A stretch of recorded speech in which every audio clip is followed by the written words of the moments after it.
E aí, pessoal, bora mergulhar num tema que sempre, mas sempre mesmo, dá as caras em concursos públicos? As diferenças entre o Distrito Federal e os territórios. A gente vai destrinchar os artigos 32 e 33 da Constituição, com foco total naqueles detalhes que garantem os pontos da aprovação. Vamos nessa! Pode parecer só um detalhe, né? Mas olha, não é. Entender bem essas distinções é uma vantagem enorme na hora da prova. Muitas questões exploram justamente essas coisinhas, essas nuances que vamos ver aqui. Saber isso na ponta da língua pode ser o que separa quem passa de quem fica pelo caminho.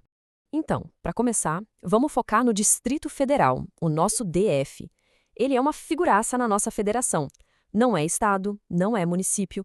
A Constituição trata ele como uma entidade única, um verdadeiro híbrido. E agora a gente vai entender direitinho o porquê disso. E a primeira regra, a mais fundamental de todas, está lá no caput do artigo 32. É proibido, é vedado dividir o Distrito Federal em municípios. Isso é uma característica central dele e, claro, um prato cheio para a pergunta de concurso. É para decorar mesmo. Falou em DF, lembrou que não tem divisão em municípios. Ponto final. E aqui, ó, já de cara a gente vê o primeiro grande contraste. Enquanto o DF tem essa proibição absoluta, os territórios, lá no artigo 33, podem sim ser divididos em municípios. Essa é a primeira diferença gritante que precisa ficar bem clara na cabeça. Tá, mas o que faz do DF esse tal híbrido? A resposta está aqui, nesse conceito de competências cumulativas ou mistas. É bem simples de entender. O DF acumula, ele junta os poderes de legislar, que normalmente seriam dos estados e também dos municípios. É como se fosse um 2 em 1. E de onde vem isso? Não é invenção. Está escrito preto no branco, no parágrafo 1º do artigo 32. É essa frase que dá ao DF essa natureza toda especial. É o tipo de artigo que tem que estar sublinhado no vade-mecum, porque as bancas adoram ele. E como essa entidade tão diferente se organiza? Por meio de uma lei orgânica, que é tipo a Constituição do DF. E o processo para aprovar essa lei é cheio de regrinhas que são verdadeiras pegadinhas de prova. Tem que ser votado em 2 turnos, entre um turno e outro tem que esperar no mínimo 10 dias e, para aprovar, precisa de um quórum super qualificado de 2/3 dos deputados.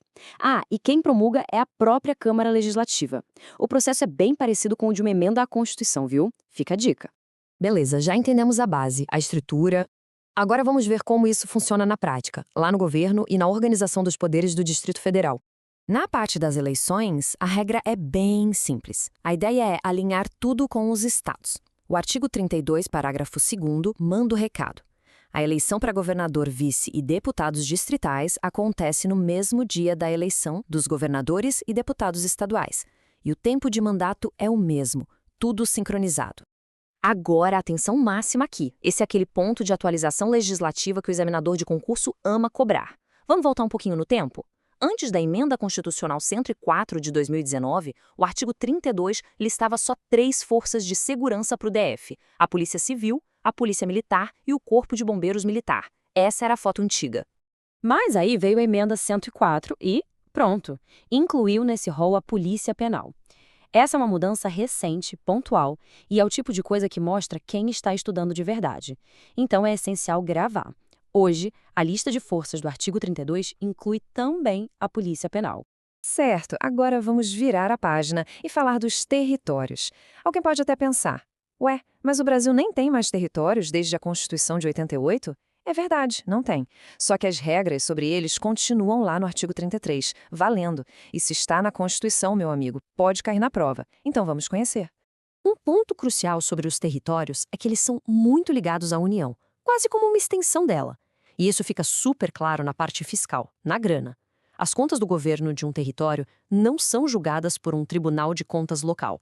Elas vão direto para o Congresso Nacional, que antes de decidir, houve a opinião do Tribunal de Contas da União, o TCU, ou seja, a fiscalização é toda centralizada em Brasília. Agora, olha que interessante. A estrutura de um território pode mudar se ele crescer. O artigo 33 diz que, se um território passar de 100 mil habitantes, ele ganha um upgrade, passa a ter poder judiciário, Ministério Público e até eleições para uma Câmara Territorial. Mas atenção, aqui mora a pegadinha clássica. Mesmo com tudo isso, o governador continua sendo nomeado pela presidência da República. Ele não é eleito pelo povo. Esse detalhe é fatal. E agora, para a gente amarrar tudo isso e não deixar nenhuma dúvida, preparamos um quadro comparativo. É para colocar lado a lado as diferenças mais importantes entre o Distrito Federal e os territórios. Uma ferramenta de revisão perfeita.